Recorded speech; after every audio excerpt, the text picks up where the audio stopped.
રાજકોટ શહેર અને 3 તાલુકામાં 16 થી 22 જાન્યુઆરી દરમિયાન દિવ્યાંગ લાભાર્થીઓને સાધન તેમજ અન્ય સહાય આપવામાં આવશે।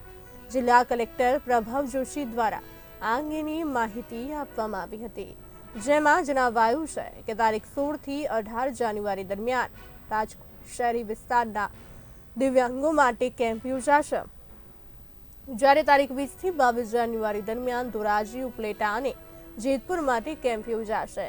રાજકોટ સિટી માટે સિવિલ હોસ્પિટલમાં આવેલ કેટી ચિલ્ડ્રન હોસ્પિટલ ખાતે આ કેમ્પનું આયોજન કરવામાં આવશે, જેમાં 12,000 થી વધુ દિવ્યાંગ હાલ નોંધાયેલા છે।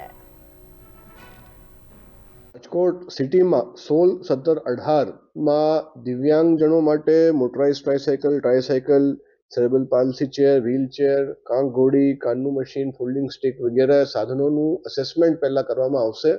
16 તારીખે વોર્ડ નંબર 1 થી 6, પછી 17 તારીખે વોર્ડ નંબર 7 થી 12 અને 12 થી 18નું જે છે 18 તારીખે અસેસમેન્ટ કેટી શેઠ ચિલ્ડ્રન હોસ્પિટલ જે સિવિલ કેમ્પસમાં આવેલી છે ત્યાં કરવામાં આવશે। એમાં જે ખાસ કરીને આવકના દાખલા, યુડીઆઈડી કાર્ડ, જે સમાજ સુરક્ષા ખાતાની બીજી જીએમડીપીએસ યોજનામાં જે માસિક પેન્શન મળે છે, સંત સુરદાસ યોજનામાં જે માસિક પેન્શન મળે છે, એ પ્રકારની અરજીઓનું પણ નિકાલ કરવામાં આવશે। Ayushman Bharat card, medical certificate પણ કાઢી આપવામાં આવશે।